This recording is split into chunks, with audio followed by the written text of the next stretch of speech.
사랑과 은혜가 많으신 하나님 아버지, 참으로 어렵고 힘든 시기 가운데에서도 우리를 여기까지 지금까지 지키시고 보호하시고 인도하신 하나님께 감사와 영광을 올려드립니다. 하나님 또한 우리에게 예배할 수 있는 은혜와 특권, 상황과 환경, 마음을 하나님 우리에게 허락하여 주셔서 하나님 참으로 감사합니다. 하나님, 우리가 이곳에서 또한 주께서 부르신 그곳에서 하나님을 예배할 때에 하나님께서 하나님의 말씀으로 우리를 온전히 다스려 주시옵소서. 세상에 하나님 어떠한 불안과 근심과 염려와 두려움들이 우리를 침노하고 침범하며 그것으로 인하여 낙심하고 절망하지 않게 하시고, 오직 주의 말씀이 우리를 다스릴 때 하늘의 위로와 평강과 소망과 희망이 우리 안에 다시금 불일 듯이 일어날 수 있도록 주여 도우시고 인도하여 주시옵소서. 이 시간 이사야를 통하여 주신 하나님의 말씀 우리 가운데 나눌 때에 우리가 호흡이 코에 있는 인생을 의지하기보다 인생을 창조하신 하나님께 소망을 두고 하나님을 의지하는 삶 살아갈 수 있도록 우리를 도우시고 인도하여 주시옵소서. 함께 하시기 소원합니다. 거룩하신 예수님 이름으로 기도드립니다. 아멘. 오늘 말씀 제목, 인생을 의지하지 말라라는 주제로 함께 말씀 나눕니다. 오늘 제가 함께 나눌 본 말씀은 이사야 3장 1절에서 12절까지의 말씀입니다. 그럼에도 불구하고 오늘 본문을 2장 22절부터로 확장한 것은 오늘 함께 나눌 본문의 주제가 2장 22절 가운데에 담겨져 있기 때문입니다. 2장 22절 말씀 다시 한번 함께 읽겠습니다. 함께 읽겠습니다. 너희는 인생을 의지하지 말라. 그의 호흡은 코에 있나니 샘할 가치가 어디 있느냐. 아멘. 이사야는 이렇게 말합니다. 너희는 인생을 의지하지 말라. 그렇다면 인생을 왜 의지하면 안 될까요? 그 이유를 이렇게 이야기합니다. 인생은 그의 호흡이 코에 있기 때문이다. 그의 호흡이 코에 있다라는 말은 어떠한 의미일까요? 여기서 호흡이라는 의미로 쓰여진 단어가 히브리어로 네샤마라고 하는 단어입니다. 이 단어는 창세기 2장 7절에서도 동일하게 쓰인 적이 있습니다. 바로 하나님께서 사람을 지으실 때 사람의 코에 불어넣었던 것이 바로 이 네샤마라고 하는 단어입니다. 곧 인생을 의지하면 안 되는 이유는 인간은 하나님께서 불어넣어 주신 호흡으로 살아갈 뿐인 존재이기 때문입니다. 인간은 홀로 살아갈 힘도 능력도 없는 존재이기 때문입니다. 다시 한번 히브리어로 풀어서 말씀드리자면 인간 아담은 하나님께서 불어넣어 주신 호흡 네샤마가 없다면 한 줌의 흙 먼지 곧 아다마일 뿐인 존재라는 것입니다.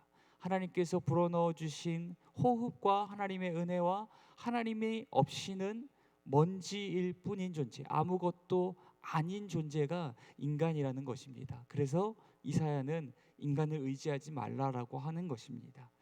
유다가 예루살렘이 시온이 영적 침체와 쇠퇴와 타락과 멸망을 향하여 가는 가장 주된 원인을 지금 바로 이사야는 이것으로 꼽고 있습니다. 유다는 하나님을 의지하기보다 인생을 의지하였기 때문입니다. 이사야는 오늘 이어지는 3장의 본문을 통하여서 유다가 인생을 의지함이 어떠한 처참한 결말을 불러올 것인지를 말하고, 또한 유다가 인생을 의지하면 안 되는 이유들을 여러 각도에서 다방면으로 설명하고 있습니다. 너희가 의지하는 인간들과 고관들과 귀인들이라는 자들의 실체가 무엇인지를 낱낱이 파헤쳐 고발함으로 그들을 의지하기보다 여호와 하나님을 의지하는 인생을 살아가기를 촉구하고 있는 것입니다. 먼저 그들이 인생을 의지한 결말이 무엇입니까? 본문 1절 말씀 보겠습니다. 본문 3장 1절 말씀 보겠습니다. 함께 읽겠습니다. 보라, 주 만군의 여호와께서 예루살렘과 유다가 의뢰하며 의지하는 것을 제하여 버리시되 곧 그가 의지하는 모든 양식과 그가 의지하는 모든 물과. 아멘. 하나님께서는 하나님의 백성들이 하나님이 아닌 다른 것들을 의지할 때에 그 모든 것들을 그들의 인생 가운데에서 제하여 가십니다. 먼저 그들이 의지하던 모든 양식과 모든 물을 제하여 버릴 것입니다. 마치 하나님을 떠나가는 영적 죽음이 인간에게 육적인 죽음을 초래하였듯이 하나님을 의지하지 않는 영적인 가뭄은 그들의 인생 가운데 육적인 가뭄을 불러오게 될 것입니다. 더욱 중요한 것은 영적으로 하나님을 떠나고 영적으로 하나님을 의지하지 않는 것이 그들의 인생을 메마르게 한다라는 것을 이야기하고 있는 것입니다. 더 이상 그들은 하나님 없는 자들처럼 쌓아놓은 곡식과 또한 물이 가득 찬 우물로 인하여서 내일을 장담하며 편히 자리에 누울 수 없을 것입니다.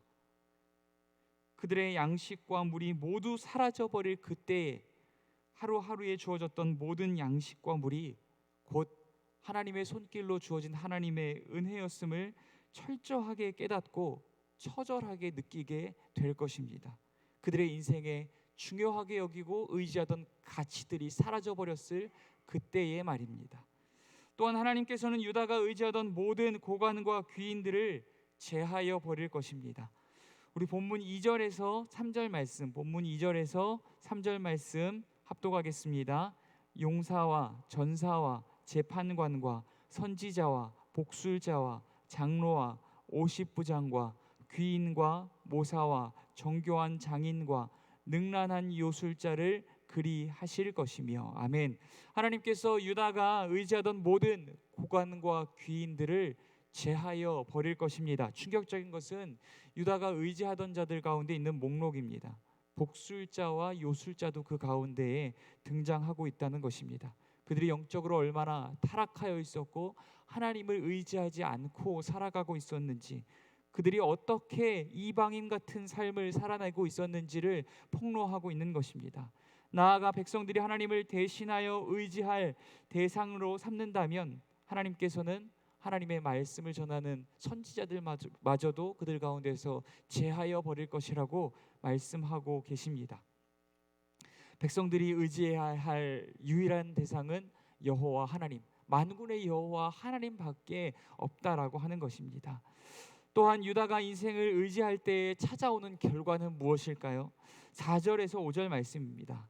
본문 4절에서 5절 말씀, 인생을 의지하고 고관과 귀인들을 의지할 때 찾아오는 결과입니다. 4절에서 5절 말씀 합독하겠습니다. 그가 또 소년들을 그들의 고관으로 삼으시며 아이들이 그들을 다스리게 하시리니 백성이 서로 학대하며 각기 이웃을 잔해하며 아이가 노인에게 비천한 자가 존귀한 자에게 교만할 것이며. 아멘. 네, 우리 12절 말씀, 본문 12절 말씀도 함께 다시 읽도록 하겠습니다. 본문 12절 말씀 읽겠습니다. 내 백성을 학대하는 자는 아이요 다스리는 자는 여자들이라. 내 백성이여 내 인도하는 자들이 너를 유혹하여 내가 다닐 길을 어지럽히느니라. 아멘. 지금 하나님께서는 이 말씀들을 통하여서 마치 소년 같고 아이 같고 여인같이 그 당시에 그 가치관에서 말씀드리는 겁니다. 미숙하고 변덕스러운 자들이 그들의 지도자가 될 것이라고 이야기합니다. 그로 인하여서 사회의 질서가 무너지고 분열하게 될 것이라고 이야기하십니다. 하나님께서 유다가 고관들과 귀인들을 의지할 때에 그들을 모두 제하여 버리시고 마침내 존중받을 수 없는 자, 미숙하고 변덕스러운 자들이 그들의 고관이 되게 하시고 그들 가운데 귀인으로 여겨지게 하겠다라고 이야기하고 계신 것입니다. 그로 인하여서 찾아오는 결과는 무엇입니까? 사회가 분열되고 붕괴될 것이라고 하나님 그렇게 말씀하고 계십니다. 하나님께서 존중받을 수 없는 자, 미숙하고 변덕스러운 자들을 고관으로 삼으심으로 사회가 분열되고 붕괴되게 하실 때 그것이 가져올 또 하나의 현상이 있습니다. 우리 6절에서 7절 말씀 읽겠습니다. 6절에서 7절입니다.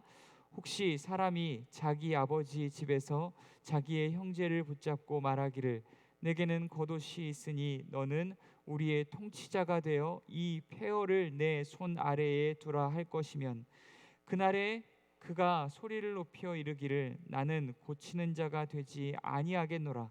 내 집에는 양식도 없고 의복도 없으니 너희는 나를 백성의 통치자로 삼지 말라 하리라. 아멘. 하나님께서 존중받지 못할 자, 하나님께서 지혜가 없는 자, 하나님께서 미숙하고 어리석은 자들을 그들의 고관으로 삼아 버리실 때에 사회가 분열할 것입니다. 그로 인하여서 사회가 붕괴되어질 것입니다. 또한 그 이후에 백성들 가운데 나타나는 현상입니다. 자포자기하게 될 것입니다. 누구도 이 나라와 이 백성을 책임지려 하지 않을 것입니다. 이곳은 폐허이니 더 이상 고치고 회복할 소망이 없다라고 스스로 판단하고 스스로 자취하여 행할 것입니다. 모두 절망에 빠지게 될 것입니다. 인생들 중 누구도 유다를 책임질 수 있는 힘과 지혜와 능력이 없다라는 사실을 여실히 깨닫게 될 것입니다. 그렇다면 유다가 또한 예루살렘이 또한 시온이 이토록 전반적으로 절망적으로 무너져버린 이유와 책임이 누구에게 있는 것입니까? 과연 하나님에게 있는 것입니까? 아닙니다. 본문 8절에서 9절 말씀, 본문 8절에서 9절 말씀 합독하겠습니다. 예루살렘이 멸망하였고 유다가 엎드러졌음은 그들의 언어와 행위가 여호와를 거역하여 그의 영광의 눈을 범하였음이라.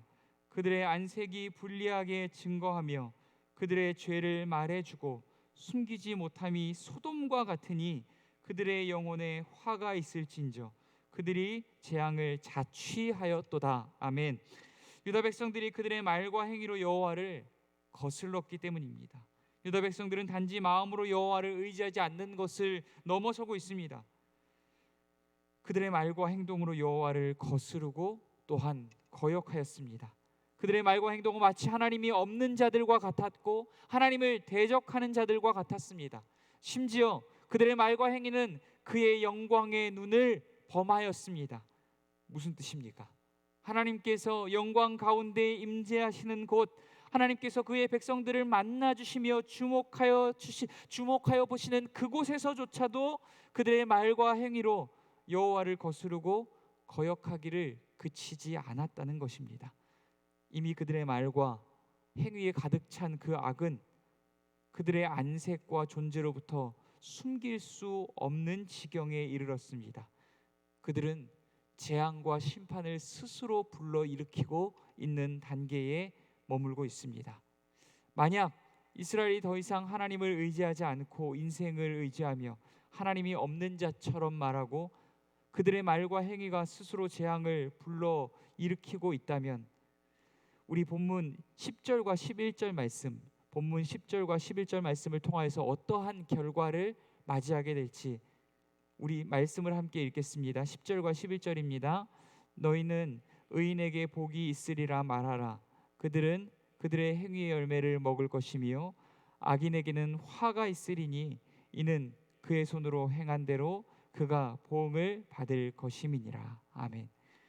이사야는 하나님은 사람의 말과 행위를 통하여서 그를 판단하시며 의인에게 복을 주시고 악인에게 화가 있을 것이라고 말합니다. 유다 백성이라고 인하여서 무조건적인 면제를 받을 수 없습니다. 하나님께서는 그가 행한 말과 행위를 통하여서 그를 반드시 심판하실 것입니다. 어제 말씀드렸던 바와 같이 유다 백성들이 우리가 하나님을 높이지 아니하면, 우리가 하나님을 찬양하지 아니하면, 우리가 하나님을 예배하지 아니하면 누가 하나님을 높이리요? 라고 교만할 수 없습니다. 자만할 수 없습니다. 그의 행위대로 판단하시고 그들을 버리실 것이며 돌들로 아브라함의 자손을 삼으실 수 있는 분이, 능히 아브라함의 자손을 삼으실 수 있는 분이 우리 주 여호와 하나님이신 줄 믿습니다. 그들이 스스로 교만하고 하나님을 의지하지 않고 인생을 의지하게 될 때에 그들은 하나님의 심판을 면할 수 없을 것입니다. 그러므로 유다는 그 심판의 날, 그 두렵고 떨리는 심판의 날이 이르기 전에 반드시 철저히 회개하고 여호와를 의지하는 자리로 돌이켜야 할 줄 믿습니다. 만약 그들이 여호와께로 돌이킨다면 하나님께서는 그들을 받아주시고 의인이라 칭하여 주실 것이며 그들에게 한량없는 복을 베풀어 주실 줄 믿습니다. 사랑하는 성도 여러분, 오늘 우리는 무엇을 의지하고 있습니까? 창고에 쌓아놓은 양식과 물과 통장에 쌓아놓은 돈과 여러 채의 집과 건물을 하나님보다도 더욱 의지하며 살아가고 있지는 않습니까? 그것들 자체가 나쁘다는 이야기가 아닙니다. 우리가 하나님보다 그것들을 더욱 의지하는 것이 나쁘다는 겁니다. 우리가 그것들을 하나님보다 더욱 의지할 때에, 그러한 영적 가뭄의 상태에 살아갈 때에 하나님께서 어쩌면 우리의 인생 가운데에서 육적인 가뭄을 경험하게 하실지도 모릅니다. 우리가 하나님보다 더욱 의지하던 인생과 우리가 하나님보다 더욱 의지하던 건강과 우리가 하나님보다도 더욱 의지하던 세상의 가치들을 때로는 우리의 인생 가운데에서 제하여 버리시고 앗아가실 때가 있습니다. 그것이 우리의 인생 가운데 사라질 때에 비로소 그것이 하나님의 은혜로 우리의 인생 가운데 주어진 것이었음을 우리는 깨닫게 될 것입니다. 눈에 보이는 어떠한 의지하던 가치들이 인생 가운데 사라질 때에 비로소 우리는 눈에 보이지 않는 하나님을 전심으로 붙들게 될 것입니다. 그러한 이유로 하나님께서 우리의 인생 가운데 육적인 가뭄과 같은 고난들을 우리의 인생에 허락하시는 줄 믿습니다. 또한 우리는 누구를 의지하며 살아가고 있습니까? 혹시 호흡이 그 코에 있는 인생들을 의지하며 살아가고 있지는 않습니까?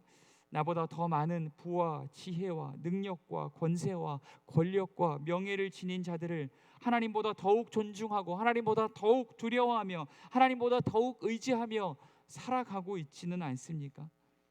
종교 지도자도 정치 지도자도 세상에 존중받는 자들도 홀로 살아갈 지혜와 능력이 없는 자들입니다.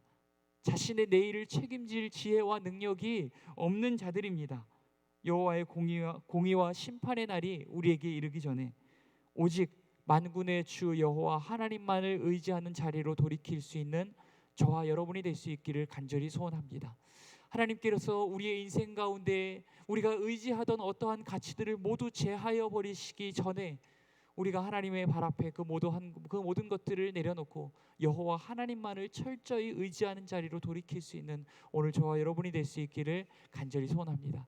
우리 말씀 다시 한번 기억하시면서 내가 하나님보다 더욱 의지하던 것이 무엇인가? 하나님, 그 모든 것들을 주의 발 앞에 지혜롭게 내려놓는 인생, 여호와 하나님만을 의지하는 영적인 풍요로운 인생을 살아갈 수 있도록 나를 도우시고 인도하여 달라고 우리 함께 기도할 수 있도록 하겠습니다. 또한 이 가난과 고난과 이 영적인 궁핍과 또한 가뭄과 같은 이 절망의 시대를 살아가는 모든 하나님의 백성들이 여호와 하나님께 소망을 두고 하나님을 의지하는 삶을 살아가게 해달라고 기도해 주시고 우리 가정과 교회와 또한 나라와 민족을 위하여서도 기도해 주시며 우리 원로 목사님과 사모님과 또한 우리 홍성입 성도님과 우리 또 함께 질병으로 인하여서 고통 가운데 있는 환우님들을 기억하시면서 함께 기도할 수 있도록 하겠습니다. 기도하겠습니다. 사랑과 은혜가 많으신 하나님 아버지, 오늘도 귀한 말씀 나누게 하시니 하나님 참